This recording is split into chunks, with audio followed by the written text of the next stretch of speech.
오늘 말씀 예레미야 49장 23절에서 39절입니다. 생명의 삶 10월 19일 월요일 본문입니다. 같이 읽습니다. 다메섹에 대한 말씀이라. 하맛과 아르밧이 수치를 당하리니 이는 흉한 소문을 듣고 낙담함이라. 바닷가에서 비틀거리며 평안함이 없도다. 다메섹이 피곤하여 몸을 돌이켜 달아나려 하니 떨림이 그를 움켜잡고 해산하는 여인같이 고통과 슬픔이 그를 사로잡았도다. 어찌하여 찬송의 성읍 나의 즐거운 성읍이 버린 것 같이 되었느냐. 이는 만군의 여호와의 말씀이니라. 그런즉 그날에 그의 장정들은 그 거리에 엎드려지겠고 모든 군사는 멸절될 것이며 내가 다메섹의 성벽에 불을 지르니 베나닷의 궁전에 불타리라. 바벨론의 느부갓네살 왕에게 공격을 받은 게달과 하솔 나라들에 대한 말씀이니라. 여호와께서 이와 같이 말씀하시되 너희는 일어나 게달로 올라가서 동방 자손들을 황폐하게 하라. 너희는 그들의 장막과 양떼를 빼앗으며 휘장과 모든 기구와 낙타를 빼앗았다가 소유로 삼고 그들 향하여 외치기를 두려움이 사방에 있다 할지니라. 여호와의 말씀이니라. 도망하라. 멀리 가서 깊은 곳에 살라. 이는 바벨론의 느부갓네살 왕이 너를 칠 모략과 너를 칠 계책을 세웠음이라. 여호와의 말씀이니라. 너는 일어나 고요하고도 평안히 사는 백성 곧 성문이나 문빗장이 없이 홀로 사는 국민을 치라. 그들의 낙타들은 노략물이 되겠고 그들의 많은 가축은 탈취를 당할 것이라. 내가 그 살적을 깎는 자들을 사면에 읊고 그 재난을 여러 곳에서 오게 하리라. 여호와의 말씀이니라. 하솔은 큰 뱀의 거처가 되어 영원히 황폐하리니 거기 사는 사람이나 그 가운데 머물러 사는 사람이 아무도 없게 되리라 하시니라. 유다 왕 시드기야가 즉위한 지 오래지 아니하여 엘람에 대한 여호와의 말씀이 선지자 예레미야에게 임하여 이르시되 만군의 여호와가 이같이 말하노라. 보라, 내가 엘람의 힘에 으뜸가는 활을 꺾을 것이요 하늘의 사방에서부터 사방 바람을 엘람에 오게 하여 그들을 사방으로 흩으리니 쫓겨난 자가 가지 않은 나라가 없으리라. 여호와의 말씀이니라. 내가 엘람으로 그의 원수와 그의 생명을 노리는 자 앞에 놀라게 할 것이며 내가 재앙 곧 나의 진노를 그들 위에 내릴 것이며 내가 또 그 뒤로 칼을 보내어 그들 멸망시키리라. 내가 나의 보좌를 엘람에게 주고 왕과 고관들을 그곳에서 멸하리라. 여호와의 말씀이니라. 그러나 말일에 이르러 내가 엘람의 포로를 돌아오게 하리라. 여호와의 말씀이니라. 아멘.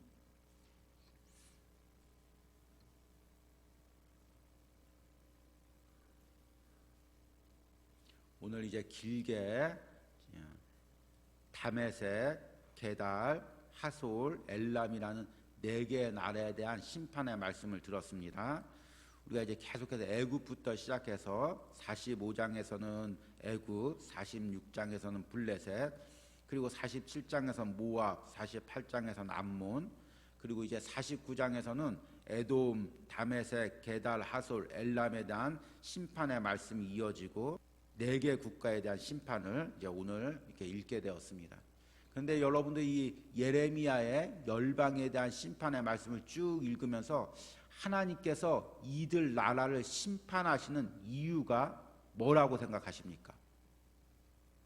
여러 가지 이유가 있겠죠. 그동안 읽은 말씀 보니까 우상을 섬기기도 하고 교만하기도 하고 또 이스라엘과 유다를 괴롭히기도 하고 여러 가지 죄를 지었습니다. 그런데 하나님이 이들을 심판하는 가장 큰 이유는 우상을 섬긴 것도 아니고 그리고 이스라엘을 괴롭힌 것도 아닙니다. 가장 큰 이유는 하나님 없이 산 것입니다. 여러분, 이 세상에서 가장 큰 죄는 뭐냐면 세상에서 큰 악을 행하는 것도 죄지만 가장 큰 죄는 하나님을 모르고 사는 것이 가장 큰 죄입니다. 왜냐하면 하나님께서 이 세상을 창조하시고 또 우리를 구원하기 위하여 예수 그리스도 독생자를 보내주셨는데 그것을 모르고 사는 것이 가장 큰 죄이고 마지막 날에 우리가 심판당하는 가장 큰 이유는 뭐냐면 하나님을 모르고 인생을 살았다는 것입니다. 오늘 이들 나라가 심판당하는 이유도 마찬가지입니다. 제일 먼저는 이 다메섹에 대한 심판을 이야기합니다. 23절 보니까 다메섹에 대한 말씀이니라. 하맛과 아르밧이 수치를 당하리니 이는 흉한 소문을 듣고 낙담함이니라. 바닷가에서 비틀거리며 평안함이 없도다. 이 다메섹은 성경에 아람이라고 나와 있습니다. 수리아라고도 부르죠. 지금의 이 시리아라는 나라가 이 수리아라는 이름에서 이제 유래되었습니다. 원래 이 나라는 이제 작은 나라였는데요. 이 북이스라엘과 남유다가 분열된 이후부터 이 아람이 힘을 얻어서 아주 북쪽 지역의 최고 강대국이 되었습니다.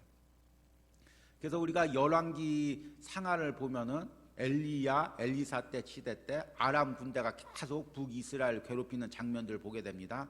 특히 엘리사 때 나아만 장군이 또 이제 엘리사에게 그 문둥병을 고치는 장면은 이제 유명한 장면이라서 잘 알고 있습니다. 이 나아만이 아람 나라의 군대 장관이었습니다.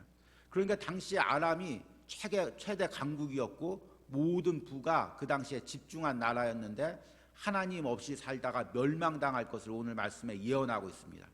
그 이유를 25절 말씀 보니까 어찌하여 찬송의 성읍 나의 즐거운 성읍이 버린 것이 되었느냐. 우리가 이 말씀을 잘못 이해하면 이제 찬송의 성읍 나의 즐거운 성읍이 하나님께 찬송하고 하나님을 잘 섬긴 성읍으로 오해할 수가 있는데 여기서 찬송은 하나님을 찬송하는 게 아니라 스스로 찬송하는 것, 자기를 높이는 것. 그리고 나의 즐거움은 그 스스로 즐거움 가운데 그 향락 가운데 빠져 사는 그 도시의 모습을 묘사한 것이고 당시에 이 다메섹이라는 도시의 주변 사람들이 그 도시를 부를 때 자랑의 성읍, 즐거움의 성읍 이렇게 불렀습니다. 그러니까 이 모습은 뭐냐면 세상에서 갑자기 성공해서 수많은 부를 누리고 부를 누리다 보니까 돈이 돈같이 여겨지지 않습니다. 돈을 물 쓰듯이 쓰고 또 이제 오늘 말씀에 보니까 오늘 말씀의 이미지를 보니까 그 세상에서 파티하고 즐거워하고 자랑하고 그런 모습을 보게 되는 것입니다. 그렇게 세상에서 성공하고 돈을 얻은 것을 자랑하는 그런 삶이 결국에는 심판당할 것을 오늘 말씀에 이야기하고 있습니다. 두 번째는 게달과 하솔에 대한 심판입니다. 28절 말씀 보니까 바벨론의 느부갓네살 왕에게 공격을 받은 게달과 하솔 나라들에 대한 말씀이니라. 여호와께서 이와 같이 말씀하시되 너는 일어나 게달로 올라가서 동방 자손들을 황폐하게 하라. 이 게달과 하솔은 지금의 이제 아라비아 반도 지역에 사는 유목민들 이야기합니다. 주로 이제 오늘 말씀에도 나오지만 낙타를 가지고 무역상을 하고 그것으로 인해서 큰 부는 아니지만 먹고 살만한 부를 누렸습니다. 그래서 31절 말씀 보니까 여호와의 말씀이니라 너는 일어나 고요하고 평안히 사는 백성 곧 성문이나 문빗장 없이 홀로 사는 국민을 치라. 그러니까 이 게달과 하솔 민족들은 고요하고 평온하게 지금으로 말하자면 지금 우리 삶에 말하자면 소시민적인 삶 하루 벌어서 하루 먹고 사는 삶 하루 벌어서 저축하고 자녀들 키우고 돈 모아서 내 집 살고 그리고 그냥 하루하루 그렇게 노후장만 하면서 사는 삶을 이야기합니다. 세상에서는 착실하게 사는 삶 누가 봐도 법 없이 사는 사람들 그런 삶을 이야기합니다. 그런데 하나님 모르고 그렇게 하루하루 살고 그렇게 만족하며 사는 삶도 하나님 앞에서는 죄라고 지금 이야기하고 그런 삶도 심판당할 것을 이야기합니다. 마지막으로 34절에 보니까 엘람에 대한 심판이 나옵니다. 34절에 유다왕 시드기야가 즉위한 지 오래지 아니하여 엘람에 대한 여호와의 말씀이 선지자 예레미야에게 임하여 이르시되 이 엘람은 바벨론 동쪽에 있는 나라입니다. 지금으로 말하자면 그 페르시아만 그 입구에 있는 나라인데 이 유다나 이스라엘에서는 지금 예언하는 나라 중에서 가장 멀리 있는 나라입니다. 그런데 우리가 이제 성경에서 엘람에 대해서 아는 것은 이제 그 아브라함 시대 때 엘람 왕 그돌라오멜이 연합군을 이끌고 소돔왕을 공격했던 그런 내용이 있습니다. 그래서 엘람은 전통적으로 힘이 센 강대국이었습니다. 그래서 35절 보니까 만군의 여호와가 이같이 말하노라 내가 엘람의 힘에 으뜸가는 활을 꺾을 것이요 전쟁에 강하고 활을 자랑하고 힘을 자랑하는 그런 나라를 하나님께서 결국에 심판할 것을 이야기합니다. 아마 엘람은 지금으로 비유하면 재벌 정도, 잘 사는 집안 정도, 그 정도가 될 것입니다. 그런데 이제 오늘 이렇게 말씀을 이렇게 읽다 보면 다메섹은 세상에서 갑자기 성공한 사람의 모습을 볼 수가 있고, 게달과 하솔은 하루하루 만족하면서 사는 소시민적인 삶을 볼 수가 있고, 엘람은 권력을 얻기 위해서, 힘을 얻기 위해서 그 몸부림치는 그런 사람들의 모습을 볼 수가 있습니다. 그런데 이들 나라들의 공통점이 다 뭐냐면 하나님 없이 사는 사람들이라는 것입니다.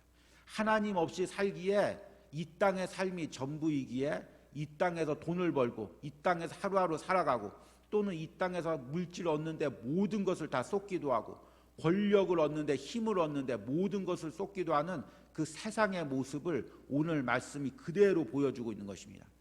그리고 그들이 결국에는 마지막 날 때 하나님께 심판당할 것을 오늘 말씀으로 보여주고 있는 것입니다.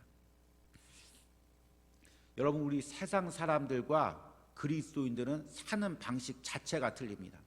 뭐가 틀리냐면 세상 사람들은 대부분 이 세상이 전부라고 생각합니다. 그래서 이 세상 살다가 죽으면 끝이라고 생각합니다. 그러면 이 세상 살다가 죽으면 끝이면 어떻게 해야 됩니까? 내가 한번 이 세상 살다 이 세상 죽는 게 끝이라고 한번 생각을 해보십시오. 어떻게 살 것 같습니까? 이 세상이 전부인 것처럼, 이 세상에서 물질 얻고 성공 얻고 안락을 누리는 게 전부인 것처럼, 그렇게 해서 그것에 내 인생의 모든 것을 쏟고 사는 것입니다. 그리고 그 얻은 것을 가지고 이 세상에서 최고의 즐거움을 누리고 최고의 쾌락을 누리고 그러다가 죽으면 끝이라고 생각하는 것입니다. 그런데 우리 그리스도인들은 이들과 생각하는 것, 사는 방식 자체가 들립니다. 우리는 이 세상이 끝입니까? 아닙니까?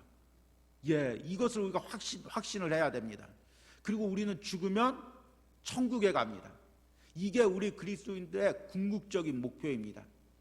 우리가 예수님 믿는 거, 신앙생활 하는 게 좋은 인격으로 성장하기 위해서도 있고 이 땅에서 평안에 살기 위해서도 있고 또 예배드리면 마음이 평안하기 때문이도 있고 여러 가지 이유가 있지만 가장 궁극적인 목적은 우리가 죽은 후에 하늘나라 가서 하나님과 영원히 살고 영생 복락을 누리는 그 목적을 가지고 사는 것입니다. 그래서 때로는 이 세상에서 물질 손해보기도 하고 희생하기도 하고 고난을 당하기도 하고 그래도 불구하고 하늘나라 바라보고 세상과 타협하지 않고 이 땅을 살아가는 게 우리 그리스도인들의 삶입니다. 그래서 바울이 뭐라고 하냐면 고린도전서 15장 19절 보니까 만일 그리스도 안에서 우리가 바라는 것이 다만 이 세상의 삶뿐이면 모든 사람 가운데 우리가 더욱 불쌍한 자이리라. 예전 성경에는 가장 불쌍한 자이다 라고 이야기하고 있습니다. 그러니까 우리 그리스도인들의 삶이 이 세상뿐이면 우리가 세상에서 가장 불쌍한 사람이라는 것입니다. 예수님 때문에 때로는 핍박받고 예수님 때문에 때로는 고난당하고 예수님 위해서 모든 것을 헌신하는데 이 세상 살고 끝난다면 우리가 이 세상에서 가장 불쌍한 사람이라는 것입니다. 그러기에 우리는 천국 소망을 가지고 때로는 내가 이 세상에서 손해를 보고 이 세상에서 물질을 많이 얻지 못하고 권력을 많이 얻지 못하고 안락한 삶을 누리지 못할지라도 천국 소망을 가지고 하루하루를 살아가는 것입니다. 문제는 뭐냐면 이제 많은 그리스도인들이 세상의 방식을 닮아간다는 것입니다. 마치 천국이 없는 것처럼 이 세상이 전부인 것처럼 이 세상에서 물질 얻기 위해서 이 세상에서 건강 지키기 위해서 이 세상에서 안락한 삶을 살기 위해서 이 세상이 전부인 양 세상 사람들과 똑같은 방식으로 살아가는 것입니다. 그러니까 세상 사람들이 우리 그리스도인들을 손가락질합니다. 야, 우리랑 뭐가 틀리냐? 우리보다 돈 욕심 더 많네? 우리보다 더 잘 싸우네? 우리보다 더 집착이 강하네? 그렇게 우리를 비웃고 때로는 목회자를 비웃고 성도들 비웃는 것입니다. 얼마나 안타까운 일입니까? 여러분, 우리는 영원한 생명이 있고 천국이 있는데 심판받을 그 사람들과 똑같이 살고 그 사람들에게 비난을 받으면 안 되는 것입니다. 여러분, 오늘 말씀을 통해서 깨닫고 결국에 이 세상의 물질과 권력과 성공도 마지막 날에 하나님 앞에 심판당할 것을 깨닫고 우리가 영원한 상급을 바라보고 다시금 결단하고 살아가는 은혜가 있길 바랍니다. 여러분들이 이 예레미야의 여러 나라 세상의 심판에 대한 말씀을 들으면서 하나님께서 이 땅에서 이제 결국에 유다 민족들과 이스라엘을 신원해 준다는 그 말씀의 확신을 받는 것도 중요하지만 이 심판들 통해서 결국 깨닫는 것은 세상의 모든 힘과 세상의 모든 권력이 결국에는 마지막에는 하나님의 심판대 앞에 선다는 것을 꼭 기억하시기 바랍니다. 세상이 부럽고 세상 권력에 여러분들이 주눅이 들면 항상 스스로 다짐해 보시기 바랍니다. 결국에 이 세상은 마지막 날에는 하나님의 심판대 앞에 선다. 그리고 나는 마지막 날에 결국에 하나님의 보좌 앞에서 칭찬과 상급과 면류관을 받는다. 이것을 꼭 기억하시고 세상 유혹과 핍박 가운데서도 흔들림 없이 살아가는 우리 사랑하는 성도님들이 되길 간절히 소망합니다. 기도하고 마치도록 하겠습니다. 하나님, 오늘 말씀에는 다메섹과 게달과 하솔과 엘람 여러 나라에 대한 심판의 말씀을 들었습니다. 하나님, 이들의 특징은 하나님 없이 살아가는 세상 방식대로 살아가서 물질 얻고 그것을 자랑하고 하루하루 살아가는 게 전부이고 세상에서 권력을 얻는 것이 전부인 삶입니다. 그런데 이런 삶들이 결국에는 마지막 날에 하나님의 심판대 앞에 설 것을 오늘 말씀을 통해서 깨닫습니다. 하나님, 내가 부러워하는 것이 무엇입니까? 내가 닮고자 하는 것이 무엇입니까? 내가 지금까지 세상 사람들의 무엇을 부러워했습니까? 내가 영원한 상급이 있는데 천국 소망이 있는데 세상을 바라보고 세상을 부러워했고 그래서 흔들리고 갈팡질팡했던 나의 연약한 신앙의 모습을 회개합니다. 오늘 이 새벽 말씀을 통하여 다시금 깨닫게 하시고 내가 이 세상이 전부인 것처럼 세상 사람들과 똑같이 살지 않게 하시고 하늘 소망을 바라보고 살 수 있는 은혜를 허락하여 주시옵소서. 하나님 아버지, 오늘도 은혜 충만한 삶을 살게 하시고 하루하루 감사함을 갖게 하소서.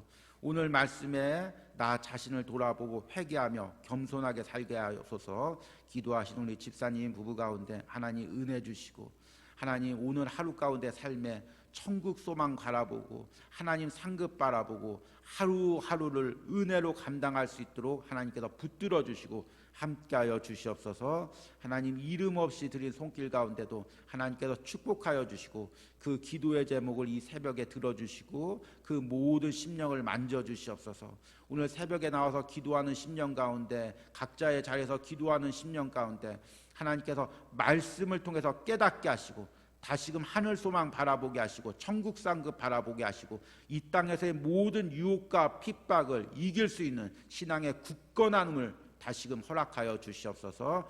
예수님의 이름으로 기도했습니다. 아멘.